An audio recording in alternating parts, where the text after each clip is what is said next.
Olá pessoal, sejam bem-vindos à nossa aula virtual. Sou o professor Renato Santos com componente curricular Matemática. Hoje a nossa aula é com a turma do 8º ano do ensino fundamental. Vamos ver e estudar transformação de fração em números decimais e vice-versa. Pessoal, para entender a divisão de uma fração necessita-se ficarmos cientes que a representação decimal pode ser finita ou infinita. Ou seja, o número decimal pode ou não ser uma dízima periódica. Exemplos.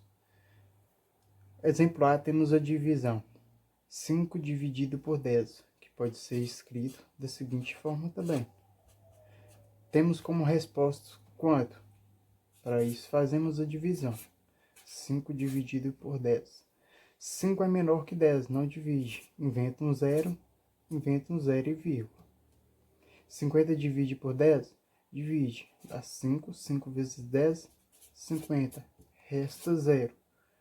Então, essa nossa divisão aqui, ela é finita. Ou seja, temos como resposta no quociente um número, não exato, mas um número que tem fim.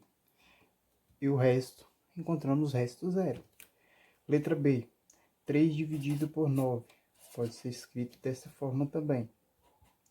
E como resposta temos 3 dividido por 9. 3 dividido por 9? Não. Inventa um zero e uma vírgula. 30 dividido por 9, aproximado, 3. 3 vezes 9, 27. 27 é menor que 30, então 30 menos 27, resta 3. Novamente, está restando 3. Inventa um zero. Como eu não posso estar colocando zero no nosso número decimal e nem vírgula, novamente eu coloco 3, porque 3 vezes 9, 27. Observe, pessoal, que está restando sempre o valor 3. Então, sempre vai colocar um 3 aqui também para a nossa multiplicação. Então, esse aqui é o nosso resultado para essa divisão, ou seja, é uma dízima periódica. E é infinita o nosso número decimal. Infinito. Por quê? Porque esse número aqui vai repetir infinitas vezes. Ok? Faça a representação decimal das letras A, B e C. Logo em seguida, faça a representação decimal das letras D, E e F. Pessoal, só uma observação. Faça a representação decimal das letras A, B e C, correto.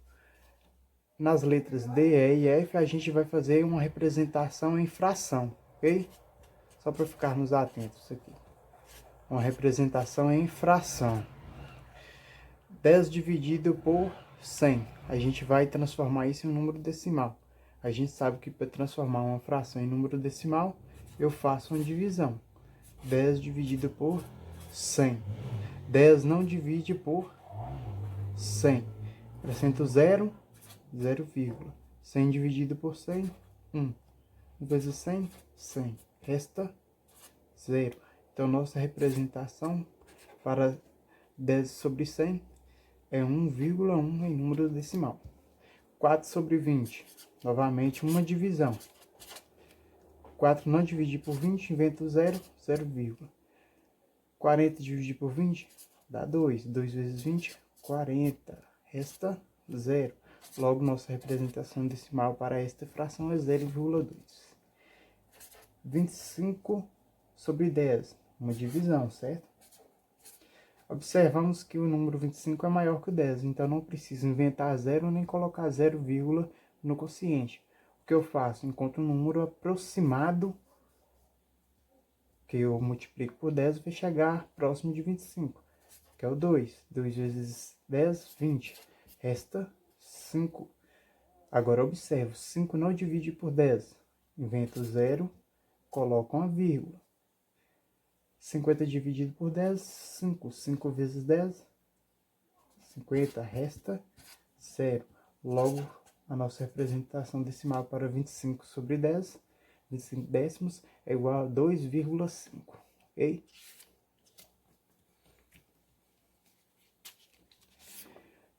Nas nossas letras D, E e F, como eu disse, a gente vai representar em forma de fração. Sabemos que toda fração é composta por A sobre B, ou seja, numerador e denominador em todos, né? Então, para descobrir o numerador, basta a gente eliminar a vírgula e copiar o número como ele está apresentado. Eu não coloquei o zero à esquerda porque assume valor 20 do mesmo jeito. Observa agora, pessoal, no nosso denominador que eu tenho que contar quantas casas tem depois a vírgula. Uma, duas, seria uma multiplicação. 10 vezes 10, porque tenho duas casas. Se fosse uma casa, só um número depois da vírgula, seria somente um 10. Então, 10 vezes 10, 100. Nossa representação decimal é 20 sobre 100, ou 20 centésimos. Novamente, temos que eliminar a vírgula. Nosso número acima, nosso numerador, irá ficar 325. Novamente, no denominador, olha, quantos números tem depois da vírgula? 2, então vai ser 10 vezes 10, que é igual a 100. Essa é a nossa representação fracionária.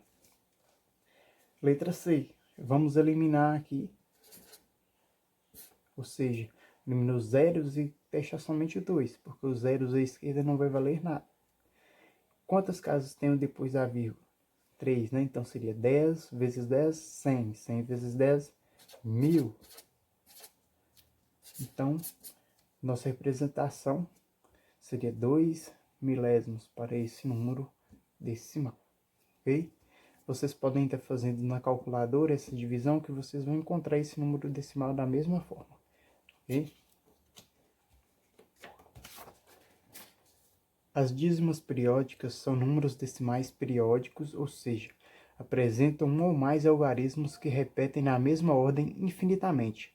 O algarismo que se repete é chamado de período. Presta bastante atenção nessa palavrinha. Dízimas periódicas simples e compostas. As dízimas são chamadas de simples quando apresentam parte inteira e após a vírgula apenas algarismos que se repetem. Olha o nosso exemplo. 0,34, 34, 34, 34. Parte inteira igual a 0, que é o número antes da vírgula. Período é o número que se repete infinitamente. Temos o 3 e o 4, 3 e o 4, 3 e o 4, 3 e o 4, forma o número 34. Então, nosso período é o número 34. Segundo exemplo, parte inteira, número antes da vírgula, 1. Período sempre vai ser o número que se repete. 2, 2, 2, 2, 2. Então, o nosso número que repete é o número 2, ok?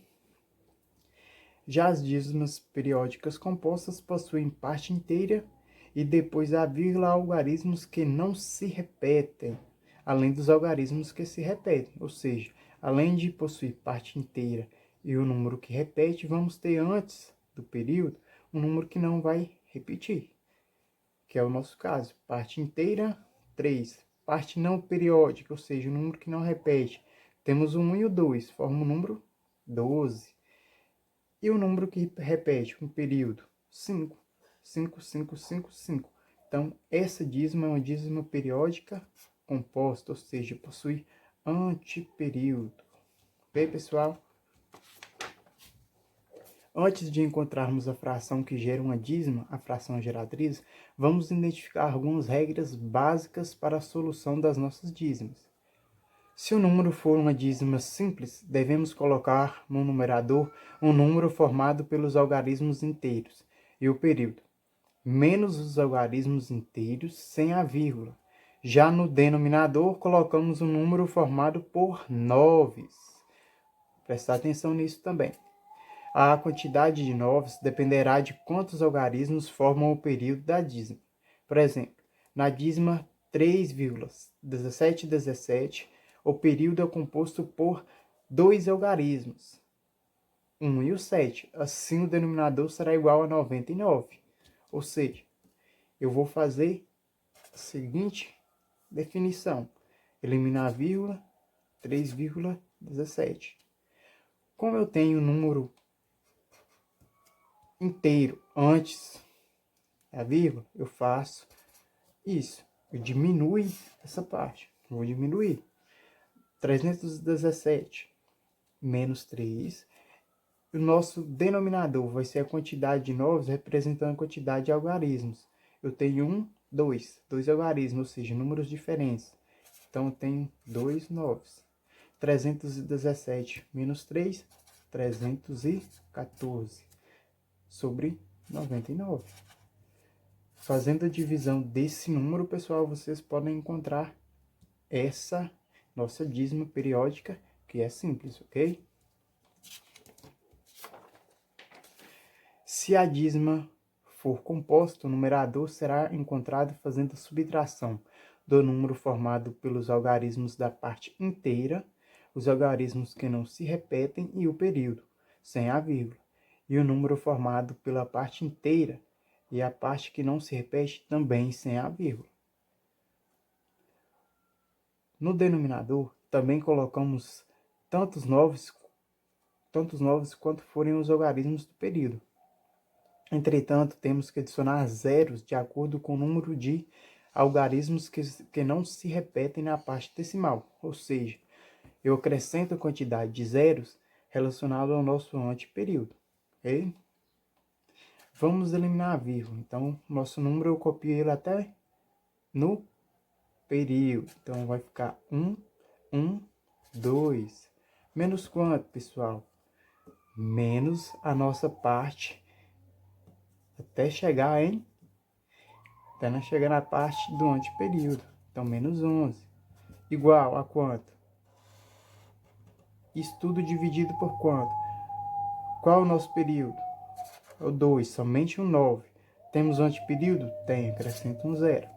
112 menos 11, 101 sobre 90. Logo, 101 sobre 90, ou seja, 101 dividido por 90, eu encontro 1,1222. Ok, pessoal? Podem estar fazendo essa divisão na calculadora que vocês vão encontrar, ok? Veja outros exemplos de como encontrar fração geratriz. Nossos exemplos. Letra A. Vamos fazer primeiro o que para encontrar a fração geratriz? Para encontrar a fração geratriz, eu tenho 0, né? Não preciso colocar, então coloco somente até a parte que se repete. Como a dízima é simples, só tem um período como 4, coloco só o 4. Na parte de baixo, nosso denominador, vou acrescentar somente o 9. Por quê? Só tem o 4 que se repete. Logo, fazendo essa divisão, 4 dividido por 9, encontro 0,444, infinitamente. Podem estar fazendo novamente na calculadora, como eu disse, para tirarem as dúvidas. Nosso dízimo periódico é simples, na letra B.